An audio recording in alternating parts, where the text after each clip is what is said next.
આ તેલની એક જ બોટલ છે બેન? હે મતલબ આ એટલું તેલ કેટલો ટાઈમ ચાલે? એટલું તેલ અમે એક અઠવાડિયું ઉતારીએ, બહુ કરીને એક અઠવાડિયું હારીએ. એક અઠવાડિયું? હા, થોડું નાખીએ, ઓછું ખાઈ. શું નામ છે તમારું? સોલંકી સેજલ ભગવાન. સોલંકી સેજલબેન.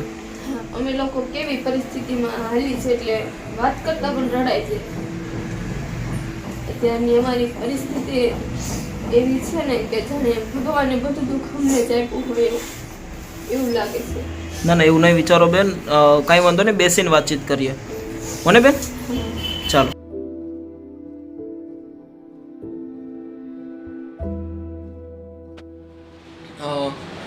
બેન, મારું નામ પોપટભાઈ છે.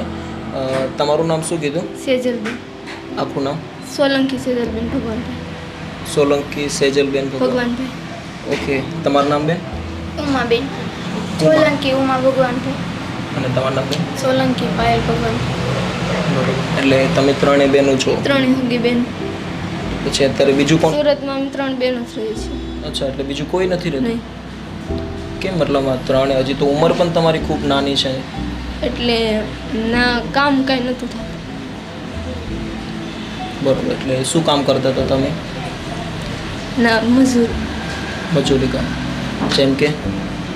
બધા ખેતર જવાનું ને એવું.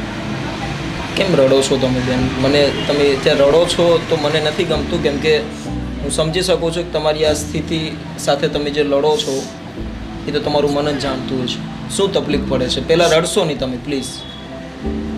જે પણ વાતો એ ક્લિયર કહેજો, અને ઘણા બધા લોકો આપણને જોવે છે અત્યારે કે જેથી તમારી વાતને એ સમજી શકે અને બની શકે એટલે અમે સહારારૂપ થશું. આ છે એટલે અમે અત્યારે કામ કરવામાં તો અમે 3 બહેન જ છે. બરોબર. અમે લોકો ભણ્યા નથી.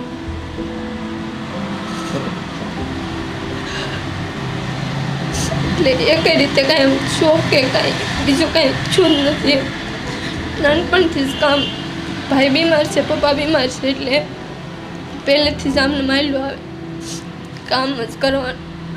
એટલે કામ ન કરી તો બધાને ખાવું.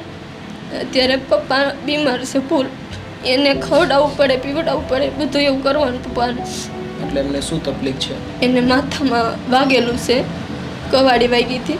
તો અત્યારે અહીંથી કે આવી રીતના એટલું કપાઈ ગયેલું છે, તો એ હાલી નથી શકતા. બધું ખાટલામાં જ કરવાનું. બરોબર. હા, મારી મમ્મી સેવા કરે, અમે લોકો અહીં 3 બહેનો કામીએ. અહીંયા અમે 6માં જઈએ, એમાં 6,000 પગાર છે. બરોબર. તો એ 15,000 થાય મહિના. તો અહીંયા ભાડું પડતા ને કાંઈ નથી વધતું. તો એ આનું કેટલું ભાડું છે અત્યારે રૂમ? અત્યારે 1,500 રૂપિયા. 1,500 રૂપિયા. એક જ રૂમ છે. તો ને ઘર કેવી રીતે પછી ચલાવો છો? હા, એટલે પછી બધા પાસેથી ઉછીના બધાના બહુ બધા પૈસા લીધા. અત્યારે કેટલું ખર્ચ છે માથે? અત્યારે ઘણું છે. મારા પપ્પા બીમાર હતા એટલે એનું ઘણું છે. અને અમે લોકો કાંઈ કપડાં પણ નથી પામતા. કપડાં પણ બીજાના કોઈના હોય તો પહેરી લઈ. અત્યારે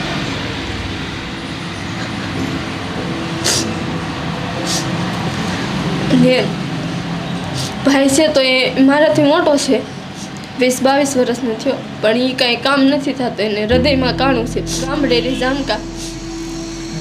ગામનું નામ છે? ગામનું નામ જામકા છે. ત્યાં રહે છે બધા એ લોકો. ને અમે 3 બહેનો અહીંયા આવી. મામા બાજુમાં કે અમારા બાજુમાં રૂમ રાખશો એમ. ને એના અમે લોકો બધાના ખેતરમાં જતા, આખો દિવસ કામ કરીએ ત્યારે 200 રૂપિયા આપતા. તો 600 રૂપિયાનું 3 બહેનો જાય તો એ 600 રૂપિયાનું કામ થતું. તો એટલા તો અમારે આખો દિવસમાં જોઈ જતા. અને પપ્પાની દવા લેવાની હોય મહિને 3 મહિને. રાજકોટથી દવા લઈએ છીએ. બહાર જવું પડે, બહુ દૂર છે.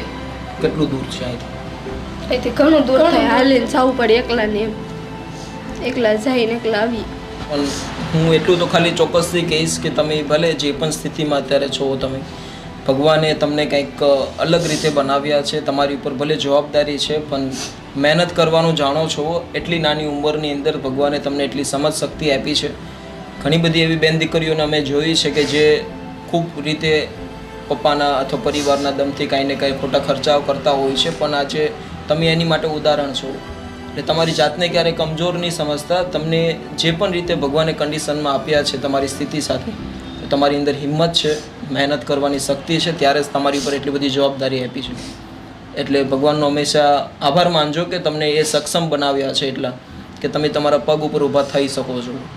તો અત્યારે મતલબમાં શું કરવા માગો છો તમે અમારી સાઈડથી?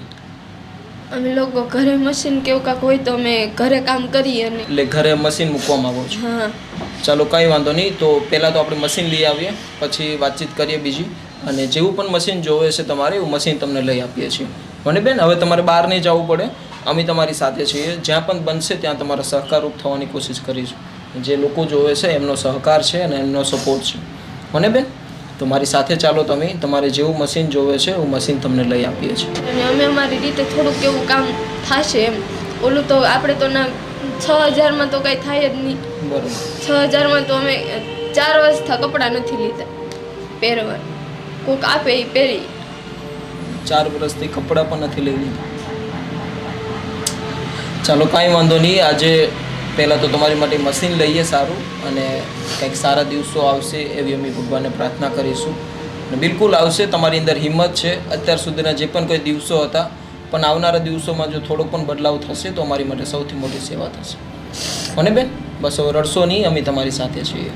દોસ્તો, અમે લોકો અત્યારે હાલ સુરતની અંદર છીએ. અને જે બહેનોની વાત તમે સાંભળી કે એમને 4 વર્ષથી સારા કપડાં પણ નથી લઈ શક્યા. વિચાર કરો કે એમની શું સ્થિતિ છે અત્યારે. 10 બાય 10ની રૂમ છે, એમની અંદર પોતે રહી રહ્યા છે. અને એમની સ્થિતિ અત્યારે એટલી નાજુક છે કે તમે કદાચ અહીંયા આવશો તો પણ તમને સમજાઈ જશે કે માણસ કઈ મહેનત કરીને પોતાનું જીવન જીવતો હોય છે. ઘણી બધા એવા લોકોને અમે જોયા છે કે જેના જીવનમાં પૈસાની કોઈ વેલ્યુ નથી રાખતા, ઘણી બધી રીતે ખોટા ખર્ચાઓ કરતા હોય છે. પણ ક્યારેક જે વ્યક્તિ 400-500 રૂપિયા માટે પણ એક સારા કપડાં પણ નથી લઈ શકતા, તો એમને ક્યારેક પૂછજો કે એમની સ્થિતિ શું છે, એ કઈ કન્ડિશનમાં રહે છે. તો ડેફિનેટલી એક માણસ છે તો માણસની મદદ કરવી જ હોય, પણ આવનારા સમયની અંદર તમે પણ આગળ આવો અને એકબીજા લોકોની મદદ કરીએ. તો મારી સાથે ચાલો બેન, આપણે જઈએ અને તમારે જેવું મશીન જોવે છે મશીન લઈએ. ને પહેલાં તો તમારે જે કપડાં તમારે જે પણ કાંઈ બ્યુટી પાર્લર માટે છે તો એ પહેલાં એ પણ આપણે ખરીદી કરશું. આજે આવનારા દિવસો તમારે ડેફિનેટલી સારા લાવીશું અમે. હો ને? મારી સાથે ચાલો તમે. ચાલો આવી જાઓ.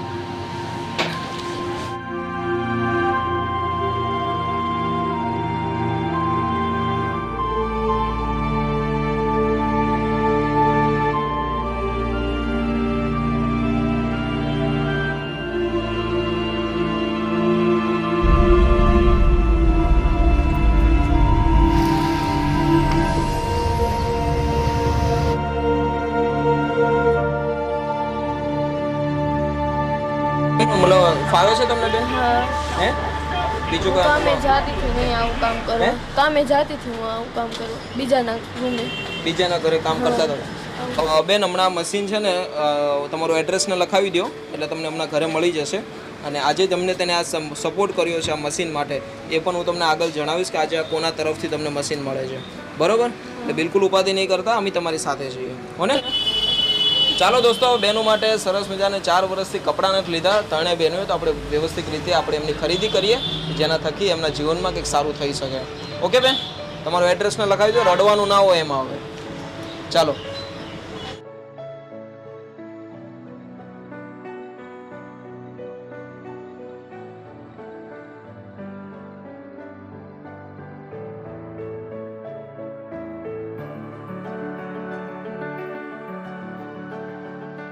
કન્ફ્યુઝ થઈ ગયા છો ને? હે બેન,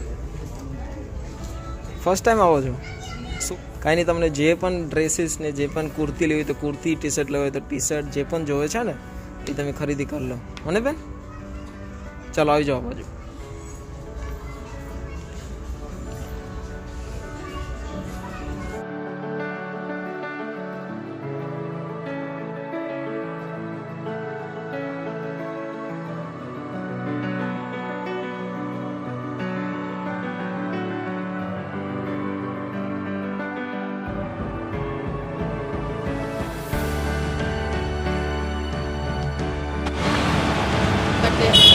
આજે કારણ કે આજે એવો દિવસ લાગે છે, આવો દિવસ કોઈ દિવસ જોયો જ નથી. ના ના બસ બસ આ તમારી મહેનત છે અને આજે તમને અમે બેન કીધા છે તો બસ અમે ભાઈ તરીકે અમારી ફરજ નિભાવીએ છીએ. કેવું રહ્યું તમારી માટે? ખરીદી કેવી રહી? જે જોતા હતા એવા કપડાં લીધા ને? લઈ દીધા અમારા ભાઈએ કપડાં પણ આવી ગયું છે. ઓકે ચાલો આવી જાઓ. ફાઇનલી બેનને જેવું પણ મશીન જોતું હતું એવું મશીન આપણે એમને લઈ આપ્યું છે અને આજે જ એમને ખાસ કરીને મશીન લેવા માટે બેનોને સપોર્ટ કર્યો છે. એમનું નામ છે સૌરભભાઈ અને પૂજાબેન અને એમના પપ્પાની પુણ્યતિથિ નિમિત્તે આજે એમના કાર્ય માટે નિમિત્ત બનાવ્યા છે. તો થેન્ક યુ સો મચ પૂજાબેન, થેન્ક યુ સો મચ સૌરભભાઈ કે તમારો એટલો સહકાર આજે કોઈના પરિવાર માટે એક રોજગારીનું સાધન બનાવવા માટે અમને નિમિત્ત બનાવ્યા. દિલથી ધન્યવાદ તમને. તો શું કહેશો બેન તમને? અલગ જ તરીકેથી ઉગ્યો છે એવું લાગે છે. આજે અમારી ઉપર ભગવાનની નહીં પણ માણસોની પણ દયા એટલી જ છે. આજે એને મશીન અપાવ્યું એને એ તો શું કહેવાય, એને અમારા માટે આજે આખા બધાનું ઘરનું ગુજરાન ચલાવવા માટે એને અમને મશીન આપ્યું છે એટલે એનો ખૂબ ખૂબ આભાર અમારા માટે. બસ બસ એ બેનના કહેવાથી જ આજે અમે તમારી ઘરે એટલો સહકારરૂપ થઈ ચૂક્યા છીએ. અને બીજી જે મદદ તમને જે મળી છે ખાસ કરીને તમે જે વાત કરી હતી અમને કે તમારે 3-4 વર્ષથી કપડાનો પણ નહોતા લઈ શકતા તો આજે તમને કપડાં જેમને ખાસ 12,000 થી 15,000 રૂપિયા સુધીના જેને કપડાં લઈ આપ્યા છે. અને બીજી જે પણ કાંઈ તમારા ઘરની અંદર નાના મોટી રાશનને લઈને પ્રોબ્લેમ છે, પછી ભાડા પણ નથી તમારા ભરાણા, તો બીજી 20,000 રૂપિયાની મદદ અમે તમને એક્સ્ટ્રા કરતા જઈએ છીએ કે જેના થકી તમારું રોલિંગ કન્ટિન્યુ ચાલ્યા કરે. બરોબર? અને એને એમનું નામ આપવાની ના પાડી છે અને એમના પૂરા પરિવાર તરફથી આજે તમને સપોર્ટ એમને કર્યો છે. એનો પણ ખૂબ ખૂબ આભાર અમારા માટે એટલું બધું કરવા માટે. ના ના બસ બસ એ સહકારરૂપ થઈએ છીએ. માણસે તો માણસની મદદ કરીએ છીએ ને એના થકી જ આ બધું થયું. ખાસ કરીને દોસ્તો બેનને જે પણ કાંઈ રોજગારીની માટે જરૂરિયાત હતી એ તો પૂરી કરી જ દીધી છે પૂજાબેને અને એમના પૂરા પરિવાર તરફથી અને પપ્પાની પુણ્યતિથિ નિમિત્તે. પણ બેનને બીજી જે પણ કાંઈ તકલીફો હતી ખાસ કરીને એ સારા કપડાં પણ નહોતા લઈ શકતા. વિચાર કરો કે માણસની સ્થિતિ કઈ રીતની એ લોકો પોતાની સમય સાથે જીવતા હોય છે. પણ કપડાં લેવા માટે અને બીજી જે પણ કાંઈ રાશનને લગતો જે પણ કાંઈ એમની ઘરે પ્રોબ્લેમ છે અથવા એમના ભાડા નથી ભરાણા તો એ તમામ મતલબ જે પણ કાંઈ હેલ્પ છે એક પરિવાર તરફથી એમને એમનું નામ આપવાની ના પાડી છે. એક ગુપ્તદાન તરીકે એમને 20,000 રૂપિયાની બીજી બેંકના માધ્યમથી મદદ કરી છે. તો થેન્ક યુ સો મચ. તમે એટલો બધો સહકાર આપી રહ્યા છો કે આજે એક પરિવારને આપણે એટલા સપોર્ટરૂપ થઈ શકીએ છીએ. બહુ દિલથી ખૂબ ખૂબ ધન્યવાદ. તો ચાલો બેન હવે અમે રજા લઈએ છીએ. બરોબર? અને તમારો જે પણ કાંઈ સહકાર છે લોકોના સાથ સહકારથી બધું કરીએ છીએ. તો ખૂબ ખૂબ આભાર બધાનો. આજ અમને આવો દિવસ દેખાડ્યો. બસ બસ હવે રડવાનું ના હોય બેન. તમે હિંમત છે તમારામાં, મહેનત કરવાની તમારામાં તાકાત છે ને તમારી જે પણ કંઈ ઘરની પરિસ્થિતિ છે ભગવાન જલ્દીથી સારી કરી દેશે ને આવી સ્થિતિ કોઈ બીજાને નહીં આપે. હોને બેન? બિલકુલ. બસ હવે રડશો નહીં તમે. જે પણ કંઈ સ્કૂલ માટેની જે આપણે વાતચીત થઈ ને તો ફટાફટ સ્કૂલની અંદર એડમિશન લ્યો અને ભણવા બેસવાનું છે અને આગળ વધવાનું છે. હોને? કેમ કે હજી તમારી ભણવાની ઉંમર છે. ભણશો તો કંઈક તમારા ઘર પરિવાર માટે, તમારા સમાજ માટે, તમારા આવનારા આપણા દેશ માટે તમે સારું કરી શકશો. હોને બેન? તો ફટાફટ તમે એમનું એડમિશન કરાવો. એમનો તમામ જે પણ કંઈ ખર્ચો થશે અમારો બનતો પ્રયત્ન રહેશે લોકોના સાથ સહકારથી આપણે એનું ભવિષ્ય બનાવી શકીએ. હોને? તો એમને ફટાફટ ભણવા બેસાડજો તમે. ચાલો દોસ્તો ફરીથી મળીશું એક નવા વિડીયો સાથે. ત્યાં સુધી તમારું બધાનું ધ્યાન રાખજો. બસ આવી જ રીતે લોકોની સપોર્ટ કરતા રહીએ. એક માણસ છે તો માણસની મદદ કરીએ. ફરીથી મળીશું એક નવા વિડીયો સાથે. જય હિન્દ, જય ભારત. ચાલો બેન હવે રજા લઉં છું. હોને? Thank you so much.